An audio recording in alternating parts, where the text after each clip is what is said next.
Good morning, folks. Welcome to Coffee with Artists. My name is Rachel Wilkins. I am the co-founder of Conception Arts and Art Business Coach. Welcome to Coffee with Artists. It is Thursday, April 16th, and I am thrilled to be joined by a wonderful artist and friend, Linda Frueh. Welcome, Linda. Hey, Rachel. How are you? I'm good. I hope it's not too bright and early there for you. You're out in sunny California, right? Yeah. No, it's actually a gorgeous day, which is nice because it was pouring for a week, and so this is really nice.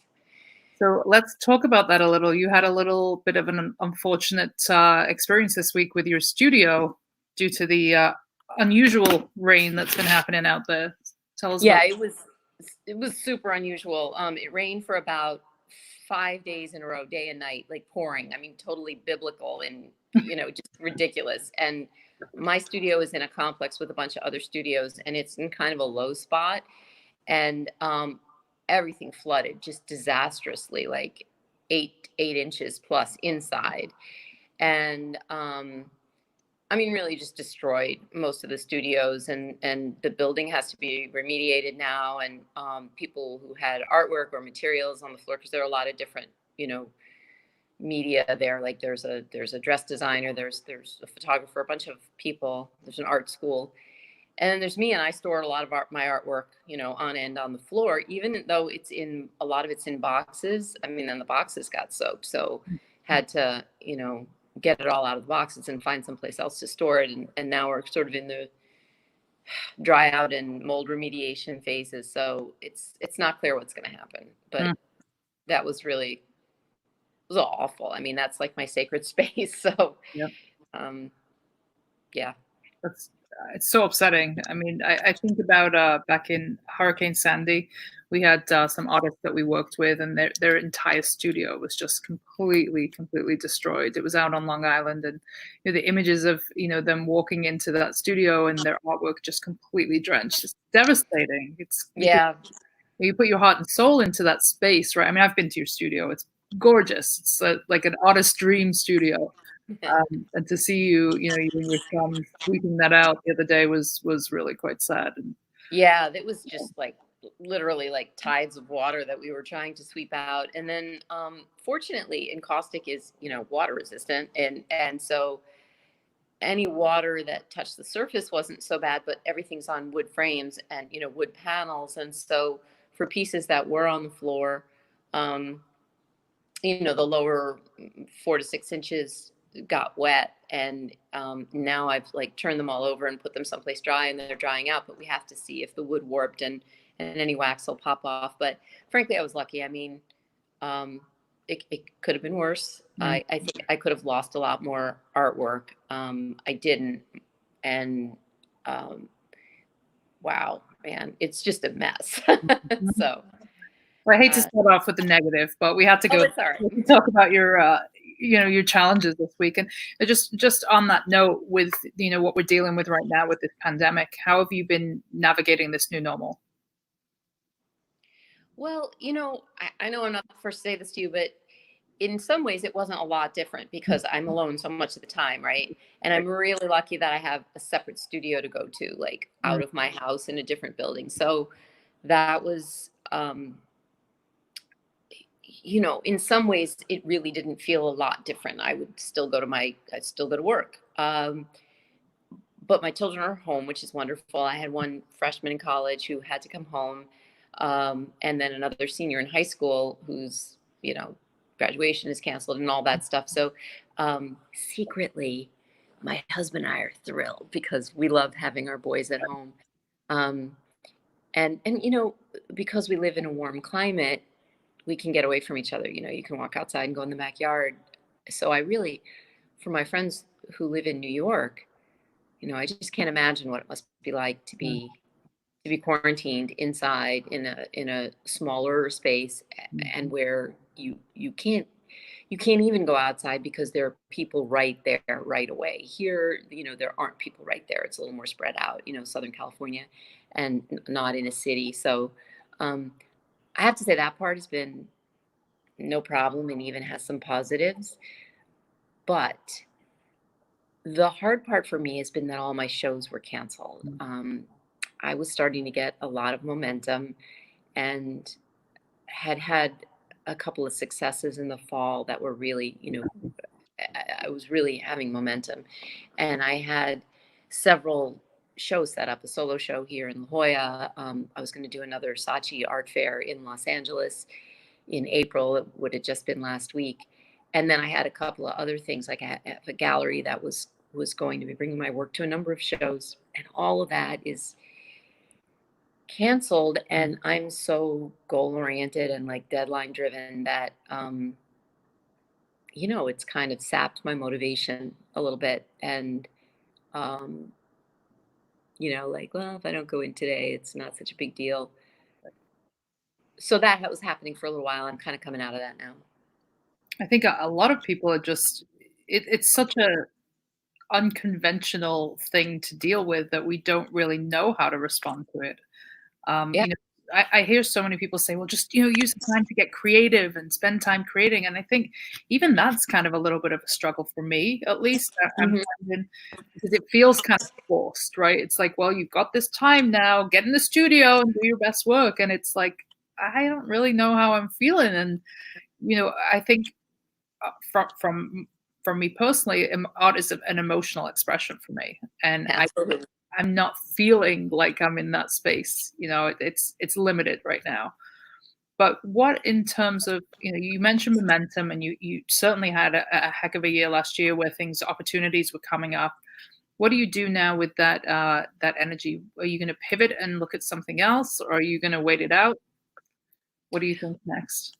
Well, I'm still working through that. But um, one thing that I found is that I had that same initial lull that you're describing of, I was working on a series for one of the upcoming shows, and I kind of worked on that for a little while, but then I felt a little bit not motivated and also not, I don't know.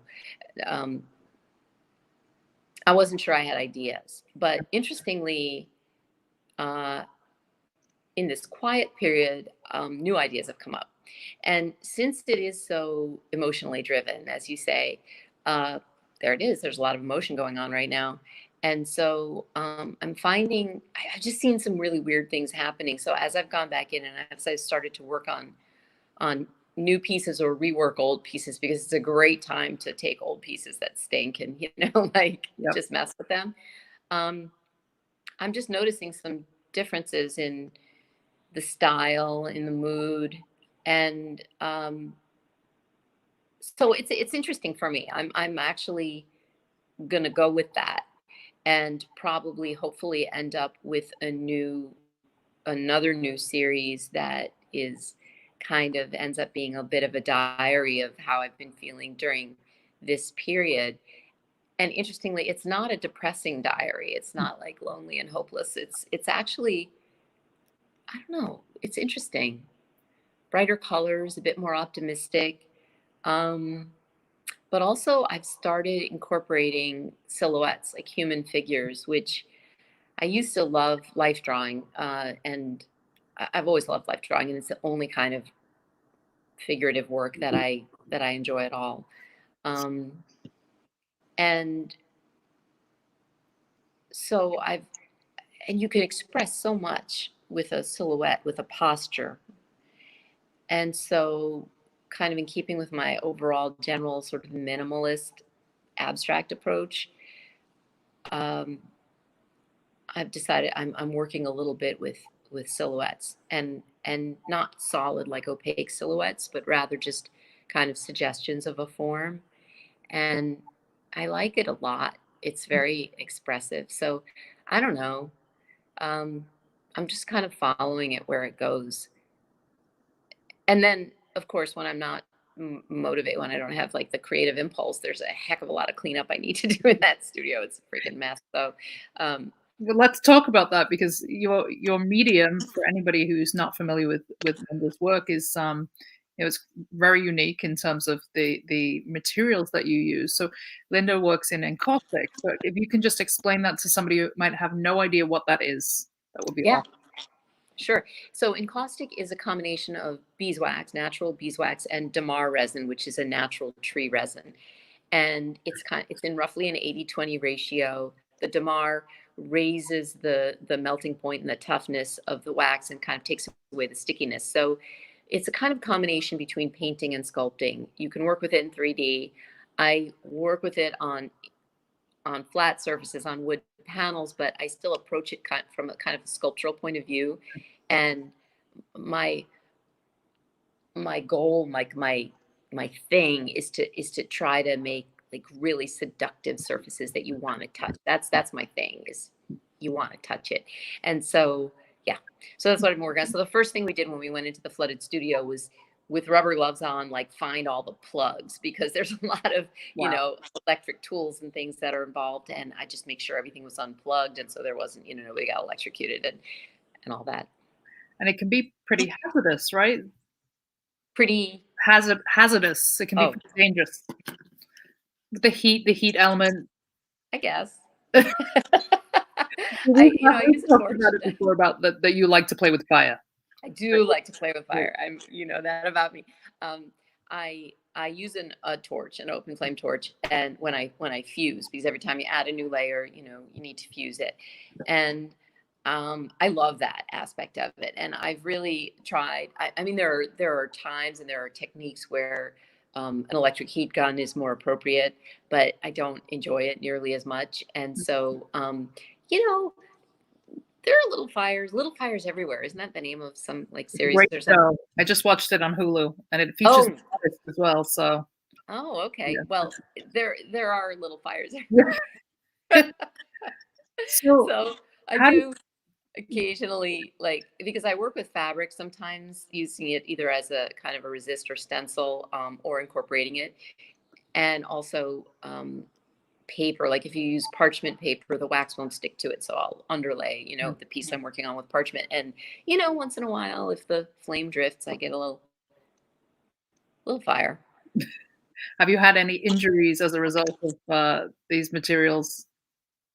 I have a few burns on my arms, but actually that was it was interesting. And this is a safety tip I put into the little video we did, into the demo, is so the nozzle of the torch or the heat gun, whichever heat tool you're using, gets super hot, right? Like red hot.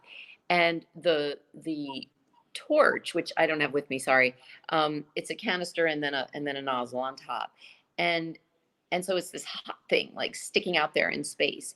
And so it's like in the early year, like the first year of working in encaustic, I wouldn't always put the torch back in the same place, and I'd be reaching for things and I'd hit it with my arm. So I do have a few. They're probably mostly faded now, but I've gotten a few small burns on my arms from like just swiping the torch.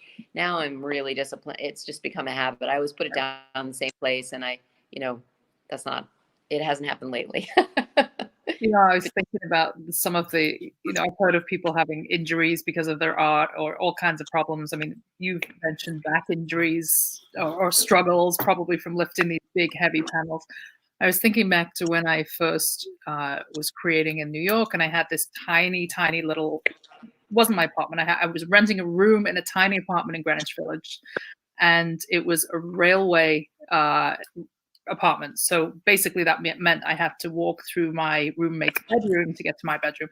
Mm-hmm. Basically I lived in a closet. That's the be all and end all. And so there was no ventilation, right? There was no window. I had a loft bed, and I would create in the space underneath the bed. And I would spray paints. And I think back now, I'm like, there was zero ventilation in that room.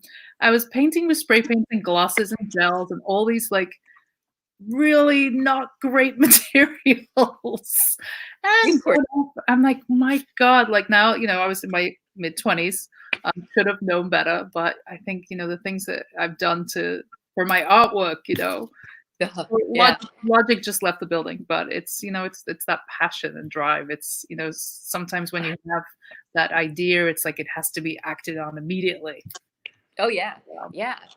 What Oh my God, I have a lot of stories of disasters that came from things like that. Once when I lived in San Francisco and I had first decided to go back to art school, which, as you know, was like in my late 30s. I had like given up on my corporate career. I was like pissed off, and so I decided, follow the dream, and so I quit and went to art school. And I was taking a pastel. I was in a pastel drawing class, and using fixative, right, on charcoal and pastel. And I remember being at home in my little apartment and having some drawings that I'd done on the floor and taking charcoal fixative, or you spray fixative, and like spraying all of it and breaking out in hives over my Oh my entire God. body from, yeah, yeah, that was one time. And then another time in art school, I did enameling, which again involves fire, metal smithing. So again, a torch, a soldering torch. And then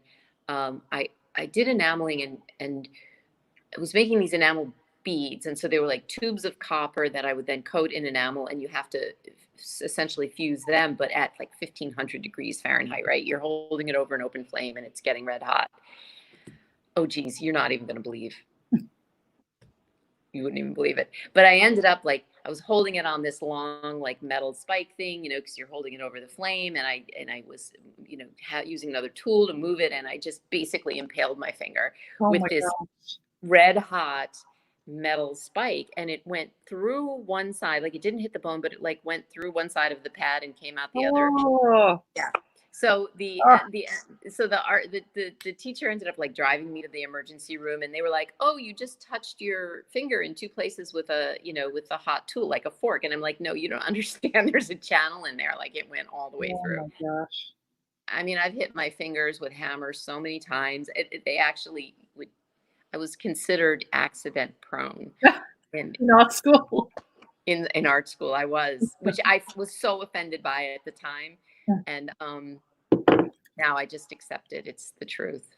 Yep. But So as you say, it's because you're so in the moment, and you're like, I got to do, Mhm. I'm in this, and now the risk is actually less from the torch, because I've just gotten some really good habits with it. And also you're aiming it away from yourself. But I Right. use carving tools. I use really sharp carving tools to carve Mm. into the wax. And there are times where, you're holding the piece over here with one hand, and you've got your tool in the other hand, and you're driving toward your hand. And if the wax is too cool, it doesn't, slide through it. It skips. Oh, ouch. I'm getting some PTSD trauma from I'm sorry. I'm that's sorry. all right. That's all right. So let's talk a little about your past. So you, as you just briefly mentioned there, I mean, I know your story, but let's share it with our listeners, our viewers. You were not somebody who followed the art path early on. Did you have? Was there anything in your? Ooh, Oh, that's all right. You're back. sorry. Was there any creativity in the early days, and you just chose to take the more kind of conventional path towards business school, or where did that kind of where did that start for you? Yeah. Well, it sort of blows my mind because I may have told you the story before, but I have a charm bracelet. Like every good little Jewish girl in New York has a charm bracelet that their grandma gave them. I mean, I know so many women who have the same charm bracelet. But when I was little, my grandmother would give me a charm every year on my birthday to put on this bracelet. And I was looking at it, I don't know, a year or two ago, and it has an artist palette on it, right? It has an artist palette. Well, looking at the dates on the back, it's the very first charm she gave me when I was 6 years old. Hmm. Of all the charms, there's a calendar with my birth date. There's like a tree of life. There's all kinds of things on it that refer to other aspects of my life. There's ballerina, because I took ballet lessons. The very first one was an artist palette. Hmm.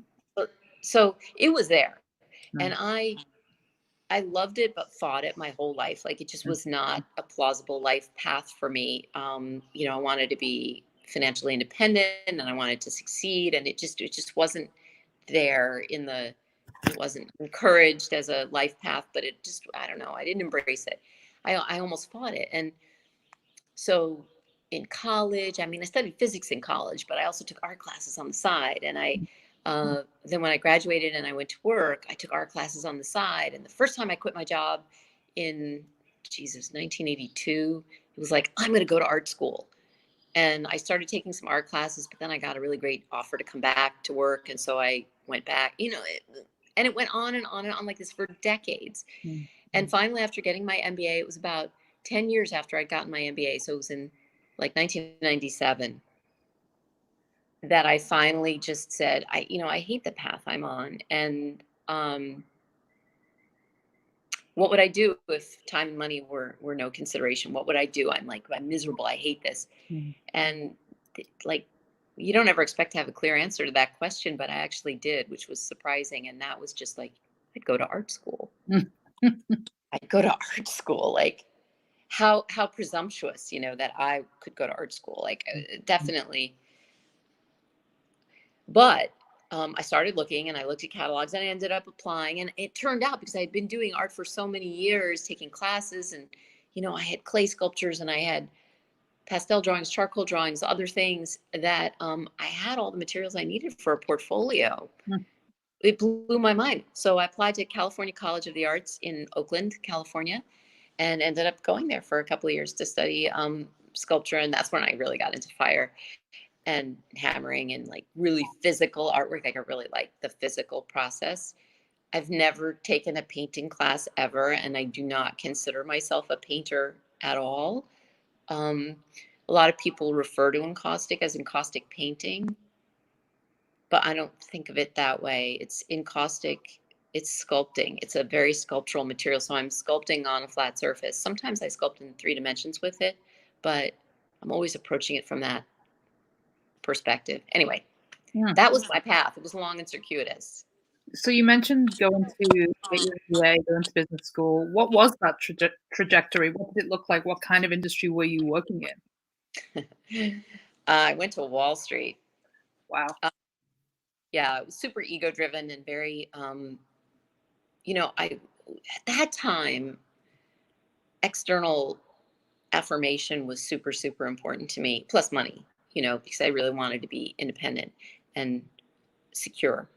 But, even I remember when I was at business school, and I had friends who knew me and knew how much I loved art. And they were like, well, why don't you graduate and why don't you like run an art gallery? I was president of a little organization called Arts and Media Management, where we go to visit the San Francisco Opera and learn how they manage that as a creative enterprise. But that wasn't right, So I went for the most competitive job that there was, which was going to Wall Street. And I worked on a trading floor, which is like, wow, I didn't know that. Yeah, and it's so antithetical to my personality because, I like being alone and I like quiet. And I went into the most raucous, chauvinistic, assholery, filled, just like loud, chaotic environment you could possibly go into it. And I remember when I was there for my interviews, I went to a few different firms, and I remember standing on the trading floor and thinking to myself, I am going to hate this. But it was the thing to do, and it gave me the financial wherewithal. I only did it for 2 years, but it gave me the wherewithal to then at that point, leave. I did go into corporate America for a while doing finance. And then, again, I throw myself into whatever I do. So I was very committed to my career. But then that's all I had. I was in my late 30s. I was single. And my life just felt like I was pouring all my life energy into stuff that did not in any way satisfy me. And I was frustrated. And that's when I made that decision to quit. Wow. I can't believe I didn't know you worked on Wall Street all this time. Yeah.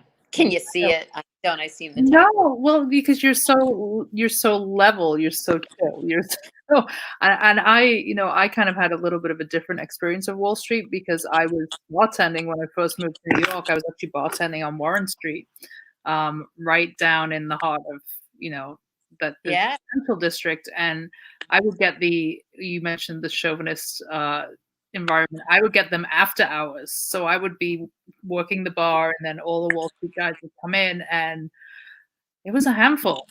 It was, Yeah, so you caught them when they were blowing off steam after their stressful day. yeah. I remember once. Tea, I remember, narcotics, all kinds of crazy things that I saw behind that bar. Is insane. But go ahead.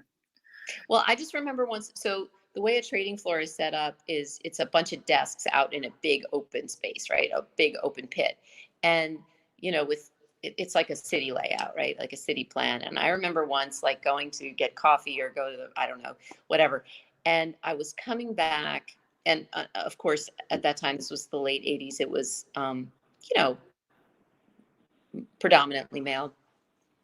And I was walking down one of these aisles back to my desk.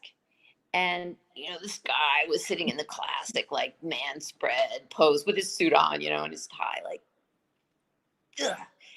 on a phone because, everybody's always working, doing trading. And as I'm walking, like, toward and then past him, his eyes are on my legs, right? I was wearing a dress. So his eyes are on my legs and he's just like nakedly, just.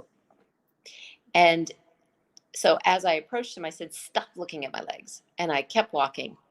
And I get to my desk and my phone rings and I'm thinking it's a customer and I pick it up and I hear a male voice saying, which part of you would you rather I looked at? Oh my God. That was like, and that was like nothing, but yeah, that's the kind of environment it was. Wow. Yeah. Wow. Well, but I am Very me too. I'm no shrinking violet. So it was not I didn't have trouble dealing with it, banter wise, but that's the kind of environment I was in. And it's so different from where I am now and who I am. And, because of the environment that I was working in and then, going into a sort of technology based corporate environment. Again, it was very, very male dominated. And, like I'm not bashing on men in general, but there's just a different vibe. And so I had certain mannerisms and styles, and like I had a shield and I had a lot of hard edges and a lot of assertiveness, and that was my way of functioning and actually even thriving in those environments. And it took a long time for that to kind of erode away and change as I changed my life in those years after I went to art school. It was, I mean, imagine I had come from that environment to an art school surrounded by like 19-year-olds who had never considered anything other than studying art. It's a really intensive hands-on studio school. It's not a conceptual art, kind of school. And here I was in my like rigid corporate mindset, and these kids were like thinking outside the lines. Plus, I was old enough to be their mother, literally, legally. And they, yeah. So it was an awesome experience for me because just being around them helped me to open up my mind and my thinking and let down some of that structure and that rigidity. And then those, the way that I had interacted with people on Wall Street and in the corporate world was certainly not the way to interact with people in art school. So how did it feel to go back to school at that age, in your 30s, and be surrounded by younger folks? Terrifying before. So I remember, this is so interesting because like I applied to some competitive schools, like going to college, going to grad school, pretty competitive. And I was always like going for jobs that were like 3 levels higher than I should have, like I was fearless. Well, when I remember looking through the catalog for CCA, and it was so beautiful, and there were these soaring studio spaces and this art and these children, and I was so intimidated. And it was scarier to me than almost anything I had ever done applying to a real art school. And once I got there, I was like, I was in heaven. And my husband, like we've been married 20 years now. Like I met him during that period, like, which is not a coincidence. Really? But in all the time I've known him, I'd say up until now, these recent years when I've become a full-time artist again and really have found my medium, he would always say the happiest he'd ever known me was when I was at CCA, because I mean, every day I still have the overalls that I wore every day to school. And I was like, covered in dust and dirt and, cuts on my hands and, puncture wounds and, like you name it. Right. But I was in heaven. I was in heaven. So anyway, a long answer to a short question. Terrifying before I got there, and then absolute heaven once I got there. Mm. It's on my bucket list at some point to go, because I always thought, when and if I have and I hate to say the time, because I don't think there's ever a time where it's like when people say about having children, when it's the right time, but there's never a right time, right? But I like to think at some point I will be able to hit pause and just go and be immersed in that, because I imagine just that feeling of having nothing to think about but the art must be just really intense and allow for those ideas to really just flow. So if you were to do it, would you go to a studio art type program where you were practicing, or would you go to where there was a lot of art history, and what kind of program would you want to do? So I actually went back, and this was kind of why I asked you that question. I want to say 4 years ago, I'd never taken an art history class in my life. Like, I went the business way, right? Like, similar to you. I did not get an MBA, but I went into where I knew I was going to make money, because that was what was important to me. I wanted to be self-sufficient. And so 4 years ago, I'm around a lot of, very knowledgeable people in the arts. I want to understand more about the history. So I actually just went back to like a community college right here in New Jersey, and I took a couple of art history classes.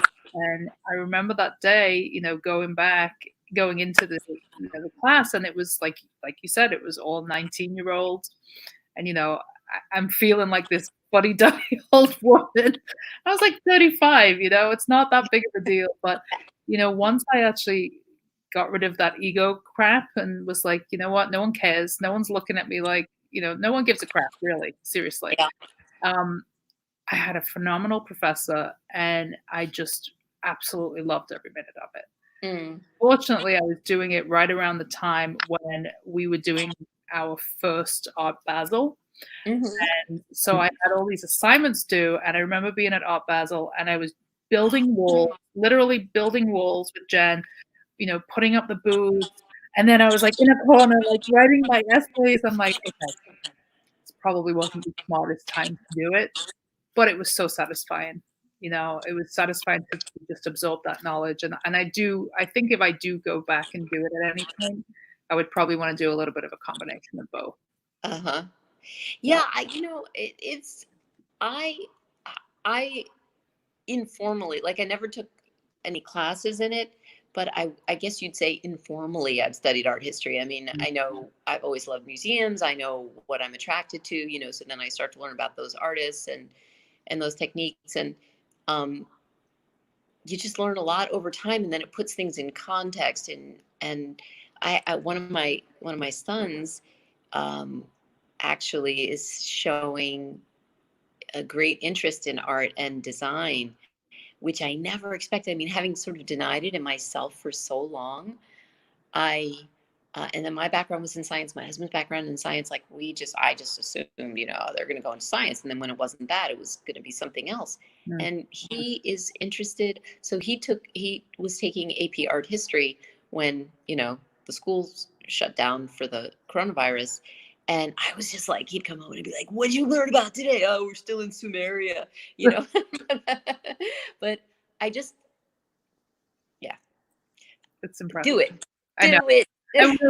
At some point, right? Well, the time is now, as they say, but the time is now. I mean, heck, there are a lot of free courses streaming online, but that's not as satisfying. But when, do it, plan for it. And because the universe. Yeah. It's just, it's wonderful. It is. And there is a lot to be said for, I'm someone who likes to go and like absorb art and be around it, and just, moving to New York was like one of the most incredible opportunities to be around. I mean, I've just always loved the abstract expressionists. Like that just always spoke to me. And I remember going to MoMA for the first time and sitting in front of that huge Jackson Pollock. And, you know, you've only ever seen them in the textbooks and, you know, TV and what have you. But then to sit in the room with that, and I mean, I get chills even thinking about that. Like, So do I. I'm right now. I have goosebumps. right. It was just so profound and so you got it. You got what he was trying to say. You got how avant-garde and forward thinking he was for that time. And it just, that to me has been given me the taste and the desire to be like immersed in all of that richness, you know. So just even if people don't maybe have the resources to go back to, you know, to college or to go back to school, like getting out and just seeing art and experiencing it in person is so exhilarating for me at least. It really is, because you can't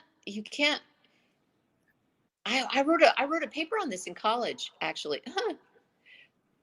While I was studying physics, one of the classes I took was called Creative Seeing Hmm. at MIT. I mean, like, really, it's like so random.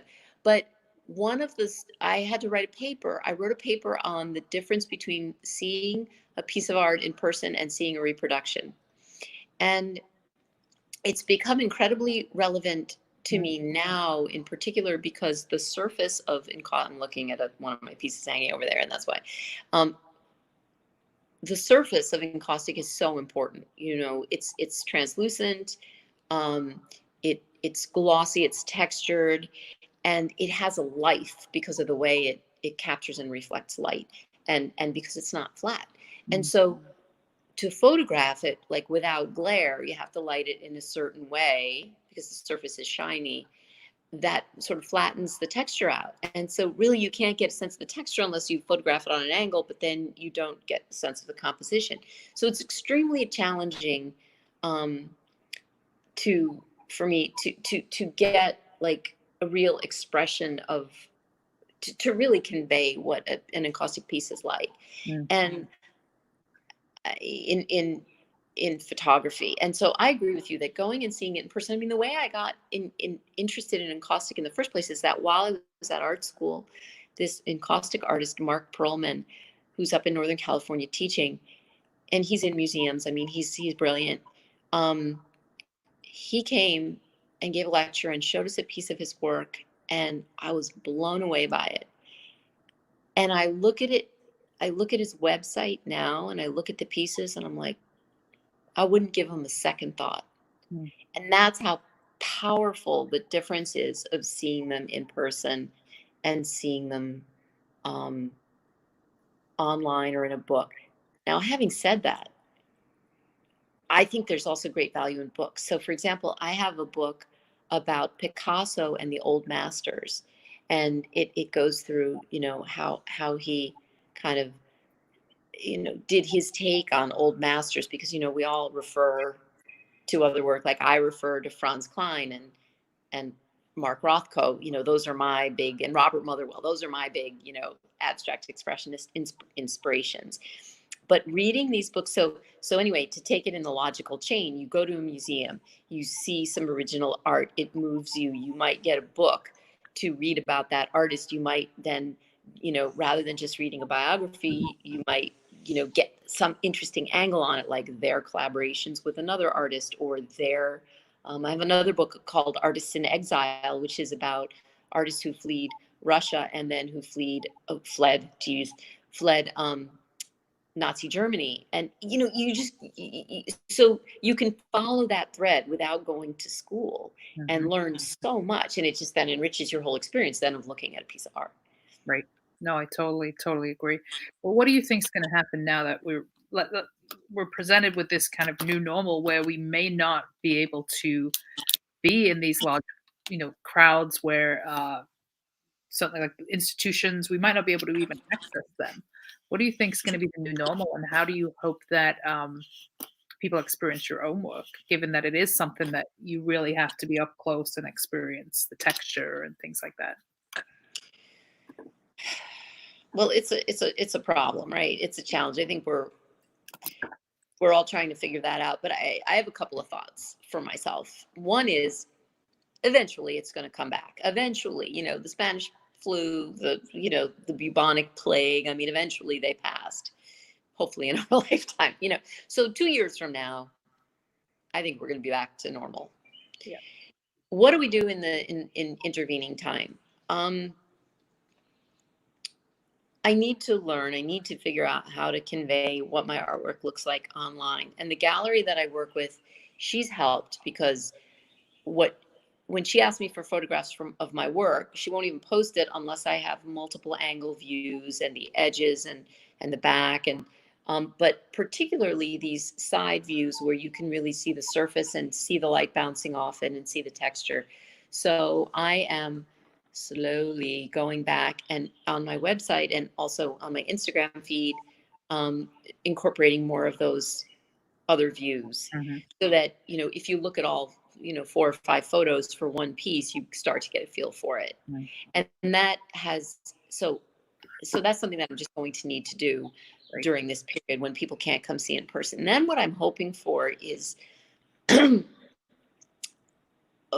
my studio is large enough, or that I can clean it up enough that I can bring people in, 1 at a time, 2 at a time. So when things start to loosen up, people still don't want to be around in crowds. Maybe they're still going to want to wear face masks, but that they can come, I'll have open studios where people can come either by, maybe by appointment, or maybe I'll just have them periodically where people can come and look at art.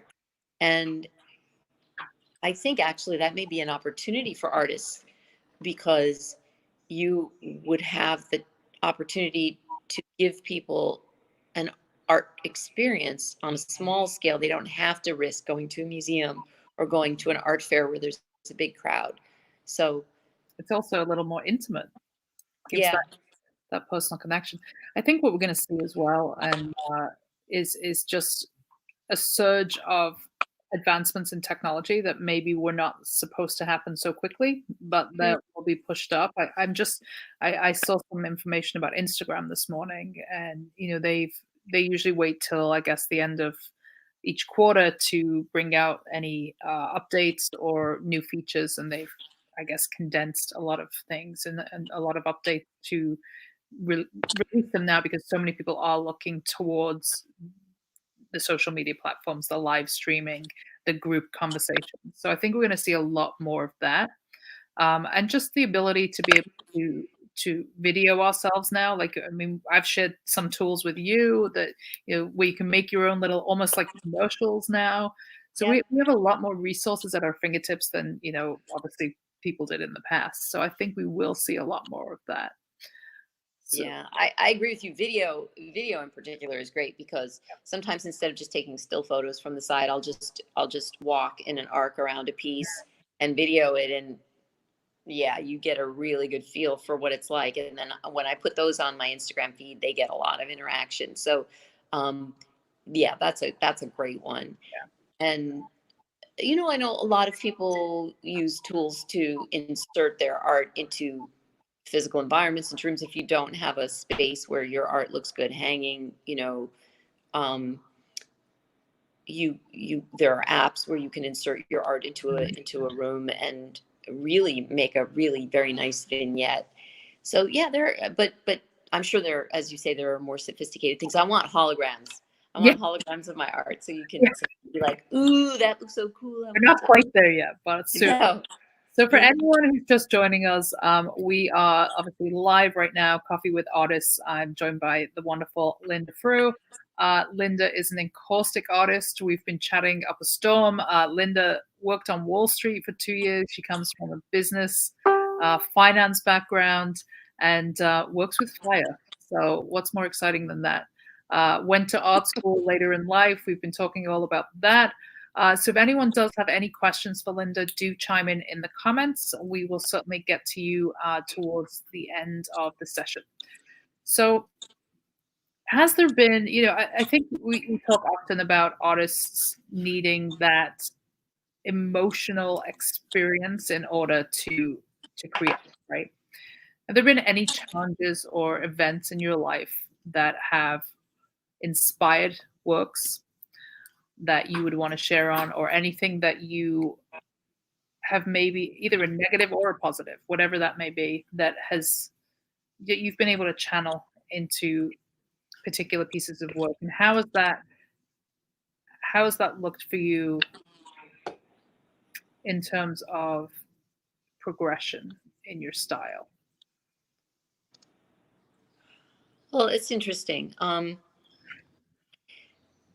There have been a couple of, you know, major emotional earthquakes in my life, um, that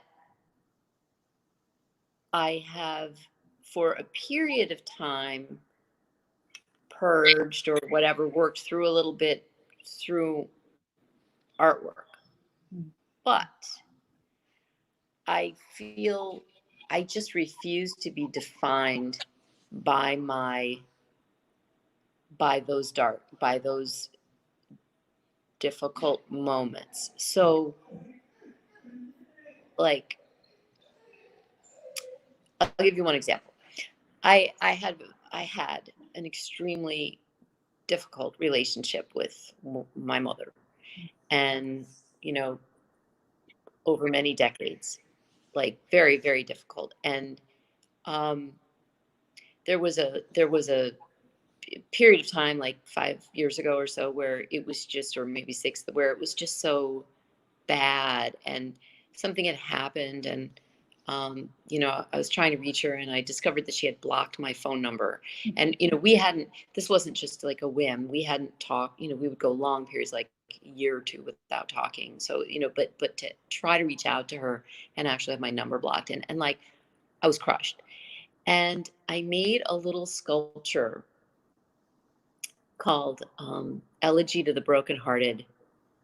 And it was a block of wood, and I made these little tool, like they looked like flowers, florets, that I dipped in caustic. And of course, the wood block was coated in it almost looked like a celadon, a Chinese ceramic glaze. And it was beautiful, right? It was this beautiful little, like, it was sort of like a modernist bouquet of flowers, Mm. except that under the flowers, in a layer on top of the wood, I had broken glass. Oh. Oh, oh, So that was like my tombstone to that relationship. That was my, there it is. And it sat there in my studio on a shelf. And then, so somebody bought it. I didn't tell them the actual title of it, but they bought it, and it's gone from my life now. But obviously, that was it was a very powerful piece for me. But I don't want to dwell on that. When she passed away a couple of years ago, a lot of bad stuff went down, and it was another devastating moment, and I was angry, and I just crushed. And so I bought some canvases that were, cheap, on sale. I don't work on canvas, but I wanted something where I could work quickly, like just get stuff out.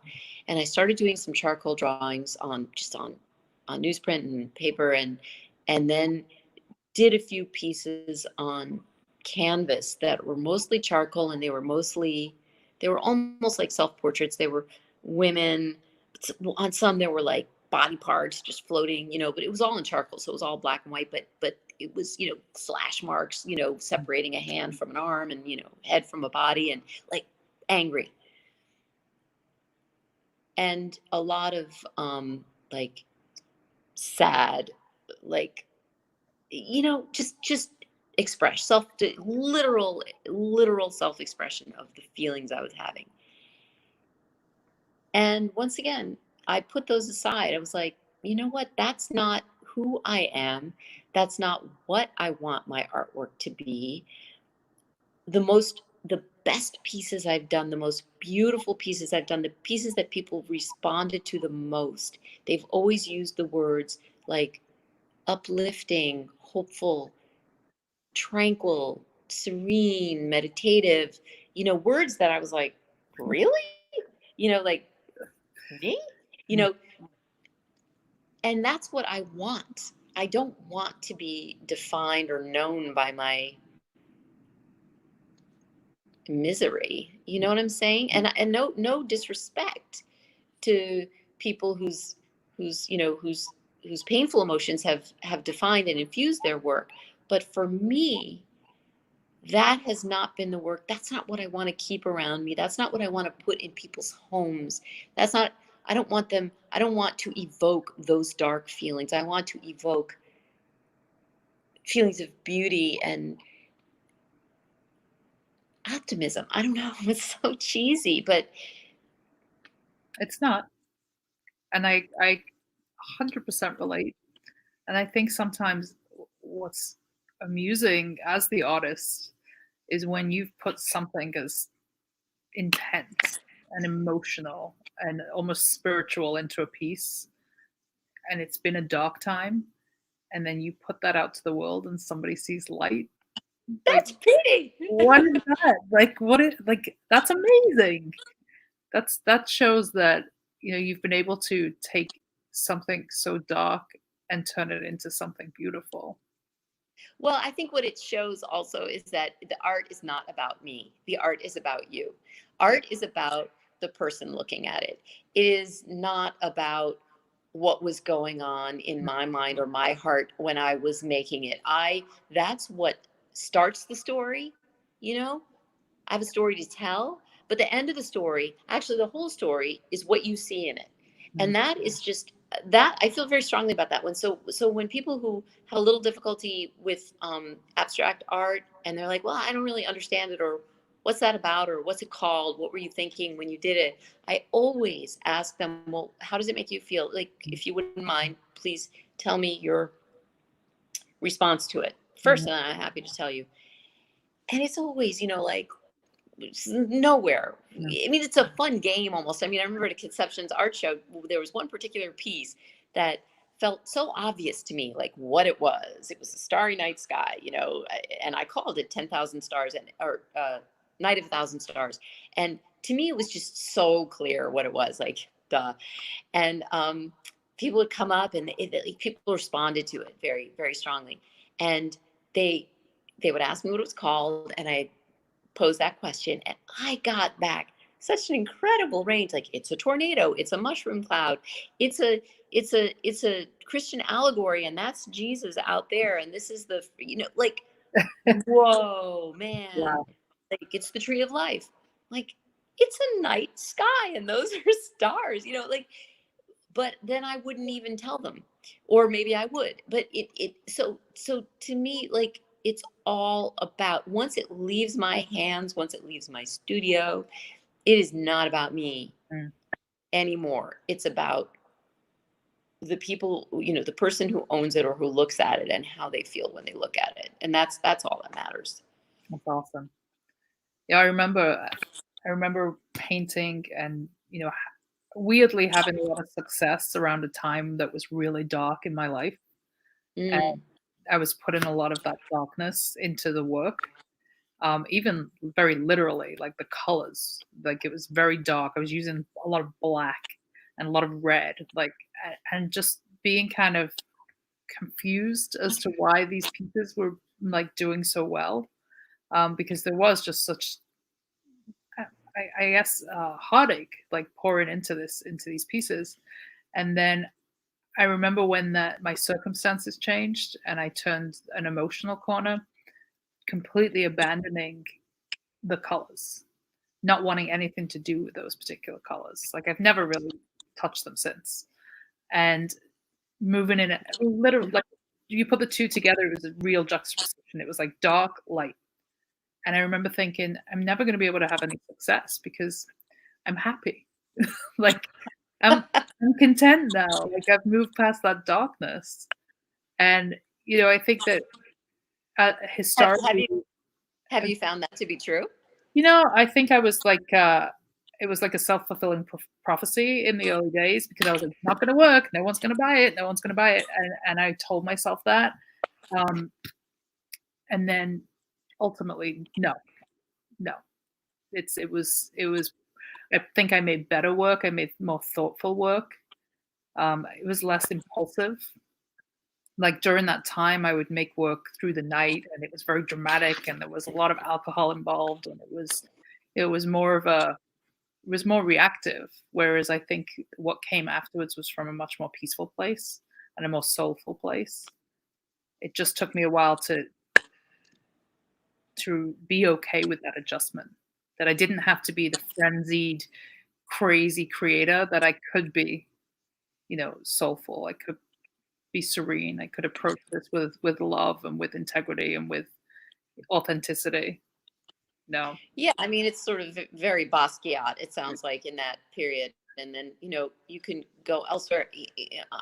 I don't know. I'd be curious how you feel about this, but I, I struggled for a while with beauty or, making art that aesthetically was pleasing, which I like to do. Mm. I I like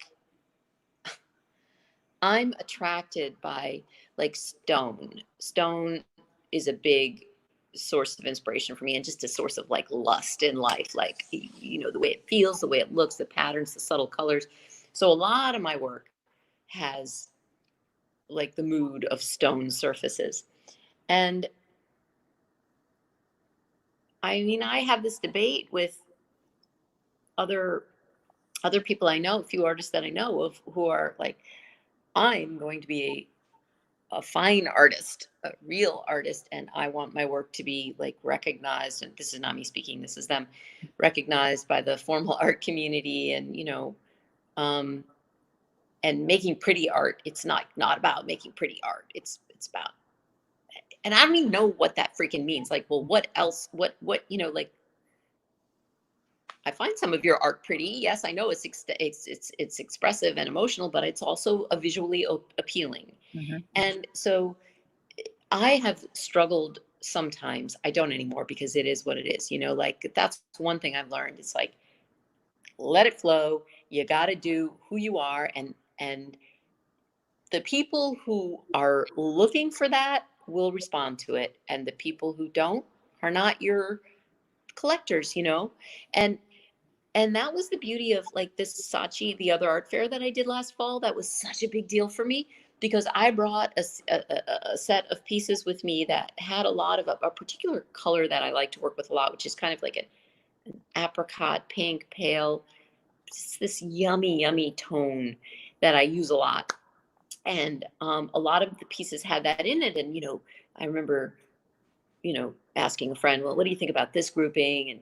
And she was like, I don't know, you think it's too feminine? And I may have asked you actually at that I point, think I sent think you some, you did. Yeah, I remember. but it wasn't you who said that. I mean, I remember who it was who said, well, pink, feminine, it might not be, because she called it pink, but we artists, like, it's not pink. Salmon.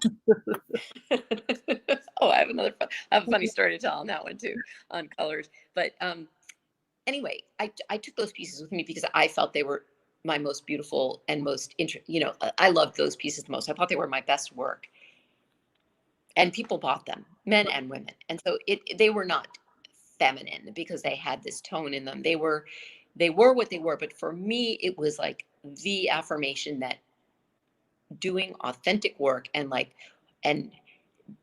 making it just come out of my hands, how I felt, what I wanted to express was enough. And there would be an appetite for that. And it wouldn't just be considered like, oh, I don't know. There's just so much judgment around that. Like, if it's pretty, it's not good. Well, screw that. And it depends I talk a lot Think about, it's pretty. Yeah. yeah, it depends on what your big picture goals are. Like, and I think that there's this stigma that, to be a good artist and to be in a museum or to have any kind of success, you need to be like avant-garde and thinking beyond the general confinements of what art is, right? And that may be true for somebody who wants to take that particular path and they're looking for museum, that is their big picture, end of the line goal. If they could have anything happen for them, it would be this museum. Whereas some people don't have that goal. Some people want to just have a sustainable business where they sell beautiful art to people who love and appreciate beautiful art. So I think everybody just has their own path. And I think sometimes we think that we should conform to a certain way, but if it feels right to you and you feel like you're living in your own truth and creating work that moves you, then surely that's all that matters. Well, and I don't think they're mutually exclusive. I mean, Monet's water lilies, who would not describe them as beautiful? Mm. They don't convey angst. They don't convey, they're not dark. They're not, like they're beautiful. Mm-hmm. And they're in museums and they're revered. A lot of Renoir, a lot of the Impressionists. I mean, beauty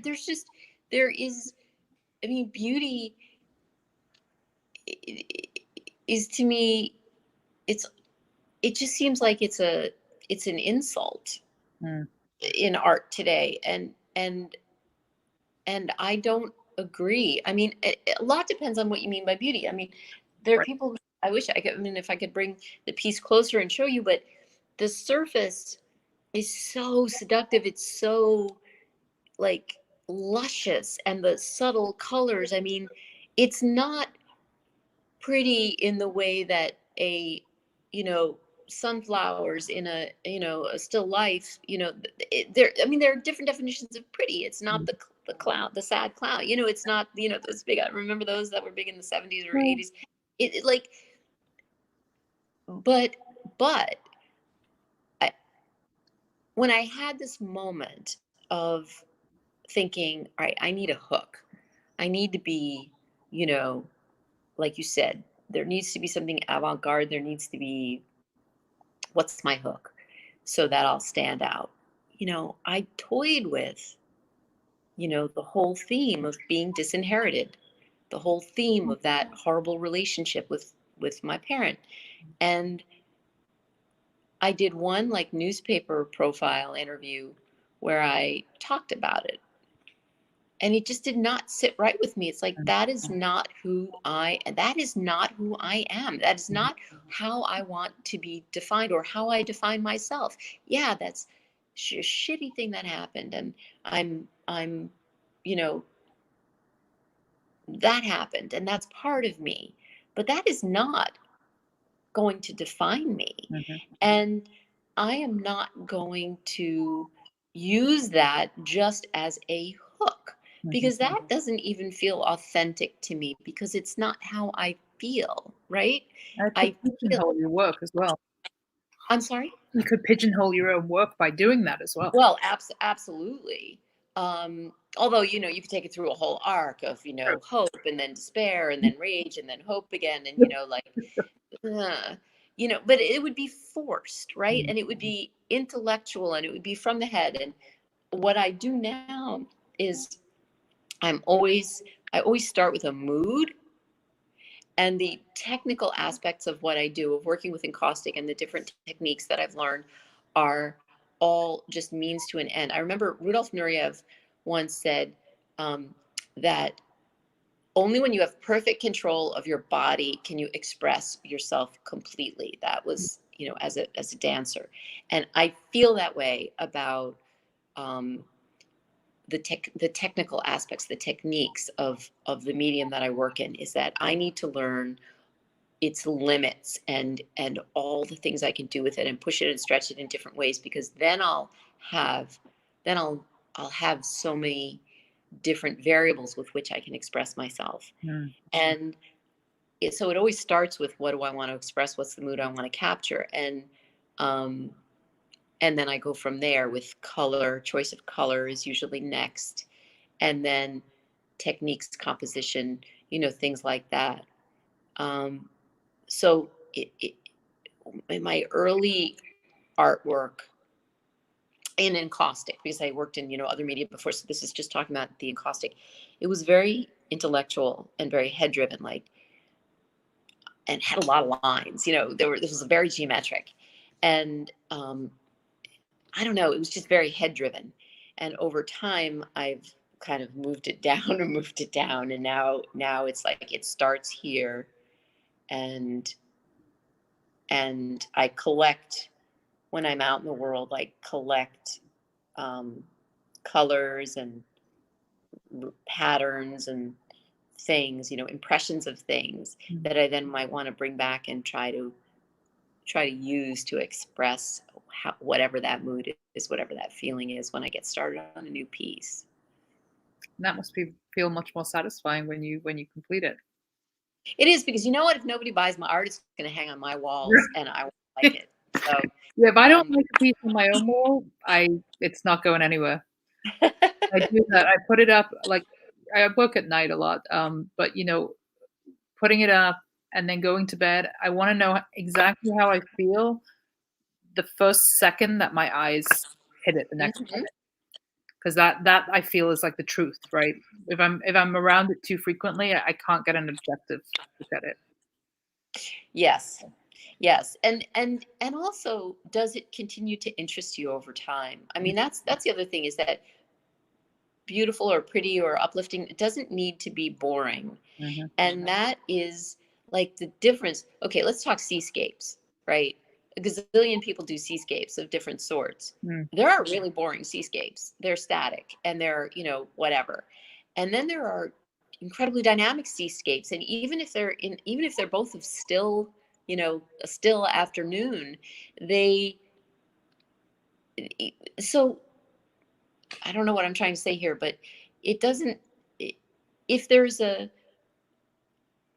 quality of mystery, or many layers of, where you can look at a piece over and over again over time, and it still evokes a feeling, or a contemplated state, or a anything, that you enjoy looking at it years later, that it's not just like, oh, that was pretty, but I'm bored of it now, I'm changing the poster in my room. Mhm. um, I think that's pretty cool. But I definitely struggle with the a lot of, or did struggle more. Now I'm just over it.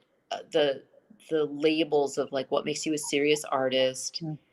what's serious art, what's real art. I'm like, I make stuff. Yeah. I make stuff, and and I enjoy making stuff. And then when other people enjoy it, it's like it's a thrill. It is And true. um and then sometimes you're presented with challenges, like that big commission where, so, I told you how, or the early work that I did, in encaustic, was very more rigid and geometric. Mhm. So I had a good fortune of um, being commissioned to do a really large triptych that was inspired by this very one small piece that I had done, early in my early time, working in encaustic. So it also was sort of geometric and rigid and had a lot of lines. And it was like the only one I had ever done, because then I moved on. But the client had seen this and said, "We want, big, like, mural wall that is This um, was no like, small client. This was a major hotel. Let's just, you yeah." know, put that in there. We don't have to mention names, but this was a huge deal for you.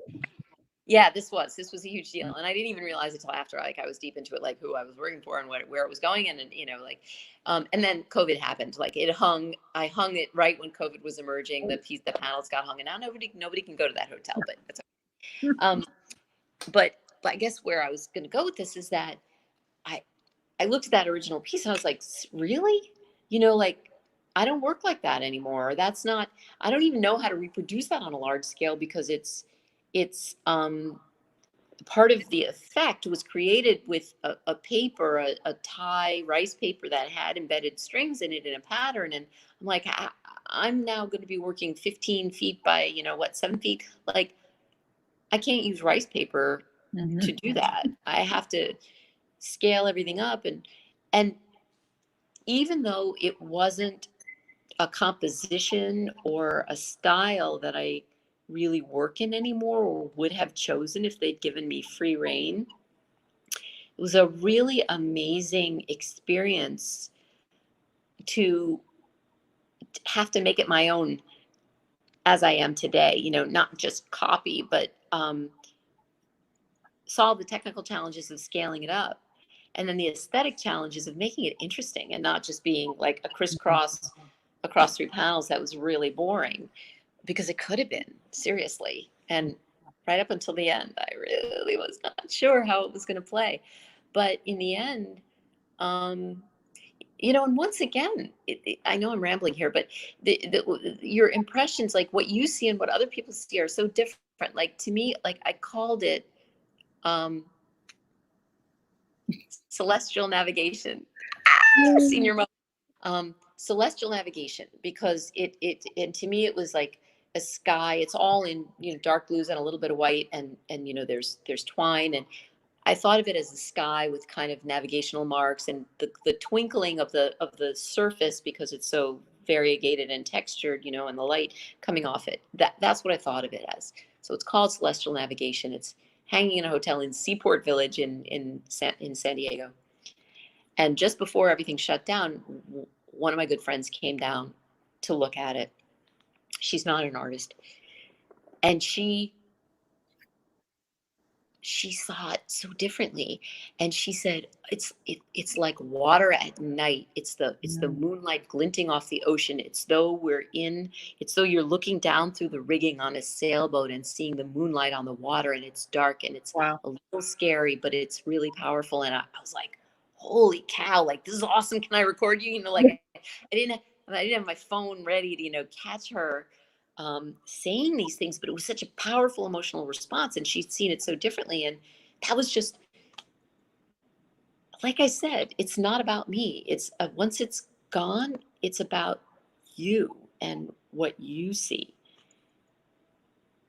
That was all.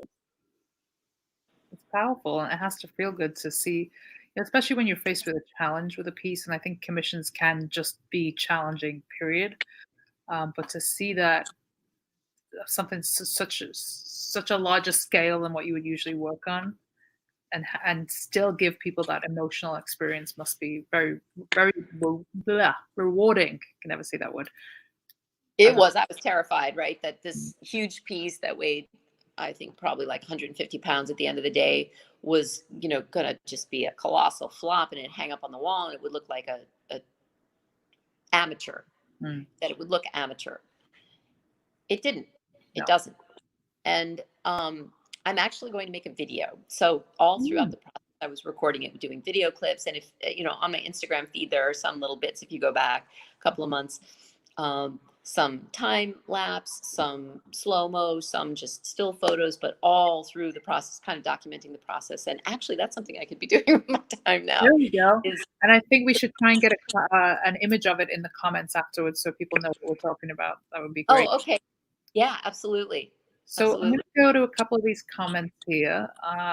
Jan, good to see you. We love Jan. You guys would love each other, by the way. Yeah.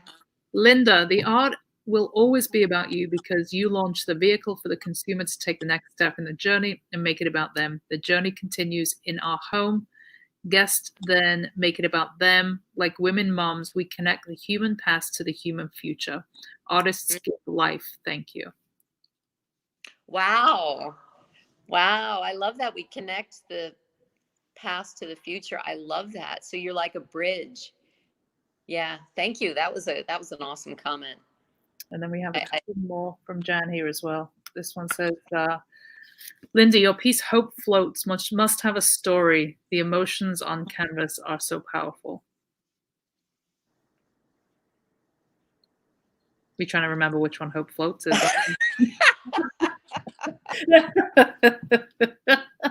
Busted! That's all right. As long as you don't forget the names of your children. Call them by each other's name. Hope Floats, I believe, is the abstract with the veil of color. It's kind of I want to know, what are the emotions that you felt when you looked at it? When you say there are such strong, powerful emotions in it, because that one, as I recall, had more subtle colors. I'm really curious what the emotions were that you felt. So maybe she'll come back. Same for Secret Love, Soulful. Well, the title says a lot there. So. Well, shoot. Now I have to go find my website and look. Wait, there's one more. Hold on. Before you do. Wisp of a Dream. Oh, Wisp of a Dream. Should be in every courtroom. Another emotional, moving piece. Why in a courtroom? Why a courtroom of all places? I'm so curious. Wisp of a Dream, I do remember. It's that pinky apricot color again with. Why? I just want to know, why would you, Jan, like, why in every courtroom? But I'm so psyched that you find these emotionally moving. I'm grabbing my other computer so I can look at my website. Well, while you do that, I'm going to sift through these other comments. So that is art, I'm not quite sure what that name says, but it says art keeps the brain active. Absolutely. Whether looking at it or creating it, and even minimal art can do that. You nailed the water in that one painting on your website. Nice. Okay, Jen says, the courtroom because it gives spirit and hope. Oh, thank you. So I'm going to look in Desert Textures because I think Wisp of a Dream. Yeah. So Wisp of a Dream is at a, wow. So again, you see hope. That is a word that has come up so many times. And, it was stunning to me. Well, like, how you're sometimes often asked to talk about your work and what's your work about. And in the first few years, like, I don't know. I don't know. And I just do what I want to do. And then I don't know. But what I found was that when I started showing it, people started coming to my studio, like I was getting some of the same words over and over again. And hope was one of them. Serenity was another one. Some of the words I mentioned before. And they were surprising to me because it's like not how my personality like comes across, but my work, well, you're seeing what you're seeing in it. It's, I don't know. Thank you so much though for making that comment about it and about it being in a courtroom, because yes, people need hope and optimism when they're in a courtroom. They don't need to be like feeling, oh no, hope floats where's hope floats? This one says the courtroom is ideal for contemplation like a church room. Yeah. Oh, I love that. I love that. Like Rothko being in the chapel. All right, I can't freaking find hope floats. It must be on my Instagram page, huh? Well, it was Wisp of a Dream that should be in every courtroom, not Hope Floats. No, but she said that the Hope Floats had a powerful emotion. So I'm going to Instagram because you know what? I think I may have renamed a piece. It's not on my website. So sometimes that happens. All right. Anyway, yeah, while I'm looking for that, if there's anything else, but Jen, I appreciate your comments though. Hope really has such a soulful center that it holds you. That's a nice word, soulful.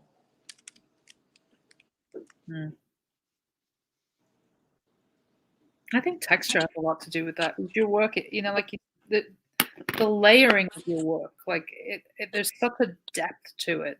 Oh, she says page 1 on your website. The pink one on my website. No, page 1 on your website. Page 1. Really? Okay. Oh, like in the slideshow. Oh, so if you go to my website, you see the triptych that I'm talking about that I made that's hanging in the hotel. That's in that first slideshow. But hope floats. I'm sorry. I'm just not seeing it. Jen, maybe you have special access. Oh, wait a minute. All right, we'll get to it. I'm sorry. Well, it's rotating through the slideshow. When it comes back, I'll okay. Well, you two are two of my favorite people, Jen and Linda. So I'm glad that we've made this connection because the two of you need to know each other anyway. Yeah, I'd love to meet. Jan is wonderful, a wonderful supporter of the arts, wonderful supporter of everything we do here at Conception, and a dear family friend. And Jan works around courtrooms, so there you go. That's another, you know, it's funny how folks can think about where your art would move folks. So where, places that you might not conventionally think would have or should have artwork. You wouldn't think a courtroom would be somewhere that perhaps art might belong, but it makes a lot of sense if somebody's looking for that hope. Oh yeah, you know what? This is the one You found that it? well, yeah, it's the one that I thought of. Yeah. Well, I mean, how could you not call it Hope Floats? It's got a floating aspect to it, and it's, I don't know, that uplifting thing. Like, what is that? Like, it's not as though I have line. It's not as though visually, in the composition, but there's a lot of floating. I think you'd like floating aspects where there's color fields that like evolve, and I think of them as mist or veils, like that there's visual veils that, Look so what there's, Jan wrote.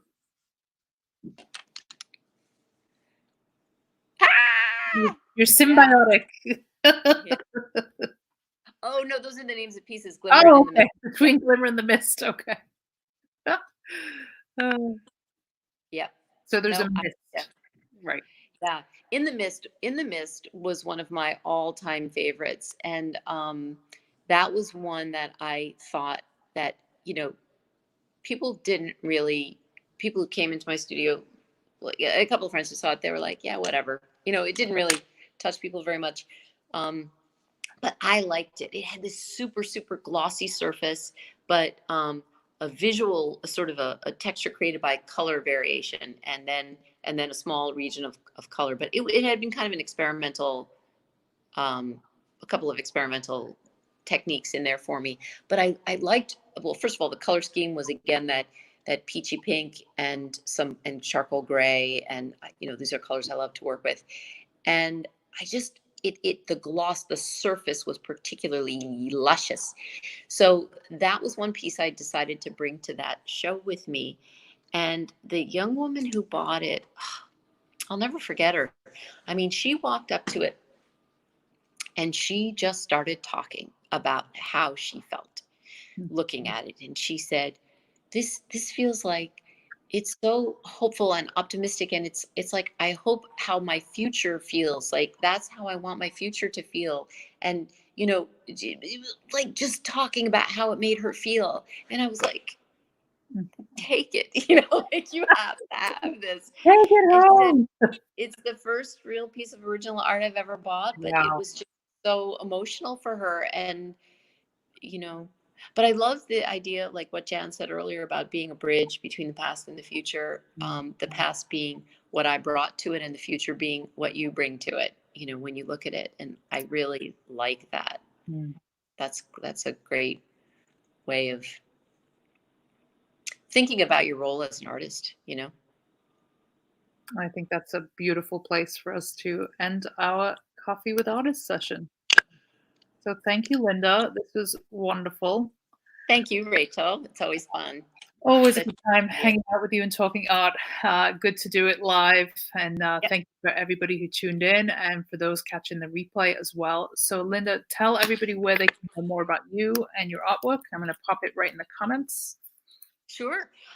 So my website is lindafrueh.com with no spaces, and you'll spell it out, I guess. And then my Instagram feed, which I think is more interesting. Well, it's up to you. My Instagram feed, which I, add to pretty regularly, is Linda_Frueh. And those are really the two main platforms. If you're ever in San Diego and want to come do a studio visit or take an encaustic lesson, hit me up. Things are going to open up at some point. This isn't going to go on forever.